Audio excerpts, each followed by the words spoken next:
ഈശോ മിശിഹായ്ക്ക് സ്തുതിയായിരിക്കട്ടെ. ഈശോ നമ്മളെല്ലാവരെയും സമ്മർദ്ദമായി അനുഗ്രഹിക്കട്ടെ.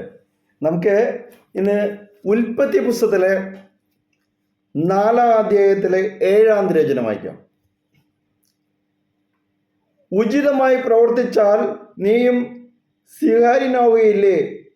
നല്ലത് ചെയ്യുന്നില്ലെങ്കിൽ പാപം വാതിൽക്കൽ തന്നെ പതിയിരിപ്പുണ്ടെന്ന് ഓർക്കണം.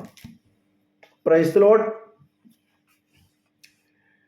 രക്ഷകനിലേക്ക് നയിക്കുന്ന, രക്ഷകന്റെ സ്വഭാവ സവിശേഷതകളിലേക്കും പ്രവർത്തനങ്ങളിലേക്കും വിരൽ ചൂണ്ടുന്ന പഴയ നിയമത്തിലെ വലിയൊരു പ്രതീകമാണ് ആട്.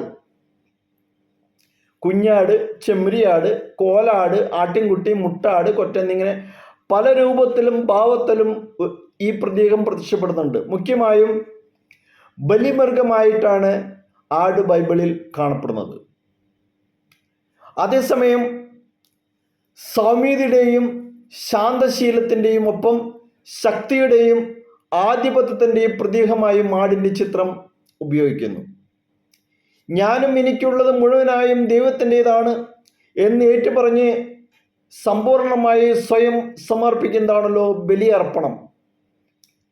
ജീവൻ ദൈവത്തിന് സമർപ്പിക്കുന്നത് കഴുത്തറുത്ത് രക്തം ബലിപീഠത്തിൽ ഒഴിക്കുകയും ശരീരം ദഹിപ്പിക്കുകയും ചെയ്തുകൊണ്ടായിരിക്കും.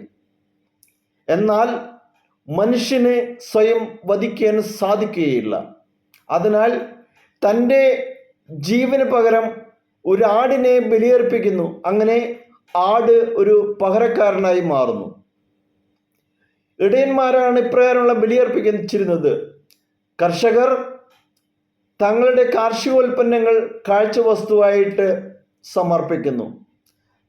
ആദ്യ മാതാപിതാക്കളുടെ ആദ്യ സന്തതികളായ കായേനും ആബേലും ഇവിടെ ഉദാഹരണമായിട്ട് നിൽക്കുന്നുണ്ട് വിശുദ്ധ ഗ്രന്ഥത്തിൽ.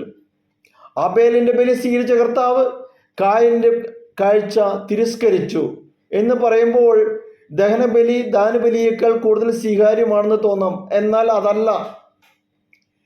ബലിയർപ്പകന്റെ ഹൃദയഭാവമാണ് ദൈവം കാണുന്നത്. അത് ഇന്നും എന്നും അങ്ങനെ തന്നെയാണ്. കാരണം അവൻ നോക്കുന്നത് അവൻ്റെ ഭൗതികമായ മോടിയിലേക്കല്ല, മറിച്ച് ഹൃദയത്തിലേക്കാണ്. ദൈവം കായന് നൽകുന്ന വിസ്തീർണത്തിൽ നിന്നും വ്യക്തമാകുന്നു, ഉചിതമായി പ്രവർത്തിച്ചാൽ നീയും സ്വീകാര്യനാവുകയില്ലേ. ഉൽപ്പത്തി ദിവസം 4-ാം തിരുവചനം കർത്താവ് പറയുന്നതാണ്, ഉചിതമായി പ്രവർത്തിച്ചാൽ നീയും സ്വീകാര്യനായില്ല. എന്തുകൊണ്ടാണ്? അവർക്ക് സഹോദരനോട് ഭയങ്കര ദേഷ്യം വന്നു. അപ്പോൾ കർത്താവ് പറയാണ്, ഉചിതമായി പ്രവർത്തിക്കുക. നമ്മളെല്ലാവരും തന്നെ ഈ ഉചിതമായിട്ട് പ്രവർത്തിക്കാത്തൊരു അവസ്ഥയിലൂടെയാണ് നമുക്ക് എന്തെല്ലാം ഉണ്ടായാലും നമ്മൾ എപ്പോഴും ആർത്തിയാണ്. ഇത് എന്തിനു വേണ്ടിയിട്ടാണ് ഈ ആർത്തി? വിവിധങ്ങളായ ബലിയർപ്പണത്തെ കുറിച്ചിട്ട് ലേവിയർ 1:7 അദ്ദേഹത്തിൽ വിശദമായിട്ട് വിശുദ്ധ ഗ്രന്ഥത്തിൽ പ്രതിപാദിക്കുന്നുണ്ട്. ബലിയർപ്പിക്കുന്ന വസ്തുക്കൾ, അർപ്പിക്കുന്ന വിധങ്ങളിൽ, ലക്ഷ്യങ്ങളെല്ലാം വിവരിക്കുമ്പോൾ ബലിമൃഗത്തെക്കുറിച്ച് കൂടുതൽ പ്രതിപാദിക്കുന്നുണ്ട്. ചെയ്തു പോയ പാപങ്ങൾക്ക് പരിഹാരം അനുഷ്ഠിക്കുന്നത് പാപപരിഹാര ബലി, ലഭിച്ച അനുഗ്രഹങ്ങൾക്ക് നന്ദി പറയുന്നത് കൃതജ്ഞതാബലി, ദൈവത്തോടും സഹജീവികളോടും അനുരഞ്ജനം പ്രകടമാക്കുന്നത് സമാധാന ബലി, അനുഗ്രഹങ്ങൾക്കായി യാചിച്ചുകൊണ്ട് നേർച്ചയും അർപ്പിക്കുന്ന ബലി എന്നിങ്ങനെ വിവിധ ബലികളുണ്ടായിരുന്നു.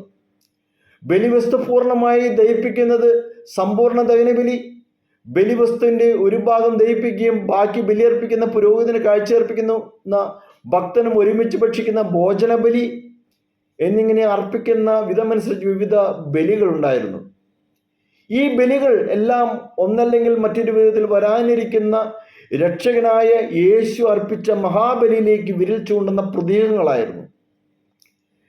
അന്ത്യത്താഴ വേളയിൽ സ്വന്തം ശരീരം പങ്കുവെച്ചു കൊടുത്തപ്പോൾ ഭോജനബലിയും കുരിശിൽ സ്വയം അർപ്പിച്ചപ്പോൾ സമ്പൂർണ്ണ ദഹനബലിയും പൂർത്തിയായി.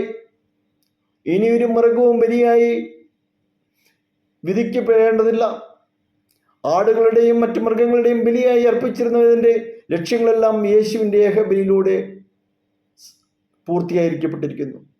പ്രിയമുള്ളവരെ, ഉചിതമായി പ്രവർത്തിച്ചാൽ നീയും ഞാനും സ്വീകാര്യനായിരിക്കും. അതുകൊണ്ട് നമ്മൾ ചെയ്യുന്ന പ്രവർത്തിക്കല്ല, അത് എങ്ങനെ ചെയ്യുന്നു ദൈവത്തിൻ്റെ കൽപ്പനകളനുസരിച്ച്, ദൈവത്തിൻ്റെ നിയമങ്ങളനുസരിച്ച് നമ്മൾ ഉചിതമായി പ്രവർത്തിക്കുമ്പോൾ നമ്മളും ദൈവസന്നിധിയിൽ സ്വീകാര്യനായി മാറും എന്നുള്ള ചിന്ത നമുക്ക് ഓരോരുത്തർക്കും ഉണ്ടാകട്ടെ. ദൈവം നമ്മളെ അനുഗ്രഹിക്കട്ടെ. യേശുവേ, ഞങ്ങളെ ഉചിതമായി പ്രവർത്തിക്കാൻ ഞങ്ങളെ ഓരോരുത്തരെയും അനുഗ്രഹിക്കണമേ കർത്താവേ. ഞങ്ങളെ എങ്ങനെയെല്ലാം രീതിയിൽ പോകുമ്പോൾ കർത്താവേ, നിന്റെ സന്നിധിയിലേക്ക് കടന്നു വരുമ്പോൾ കർത്താവേ, ഞങ്ങൾ ഉചിതമായിരിക്കുന്നവരായി മാറാനായിട്ട് നിന്റെ പരിസ്ഥാലം എന്നവരും കൃപകൾ ഞങ്ങളിലേക്ക് ഒഴുക്കണമേ. ഞങ്ങളെ നീ അനുഗ്രഹിക്കണമേ. ഹല്ലേലൂയ.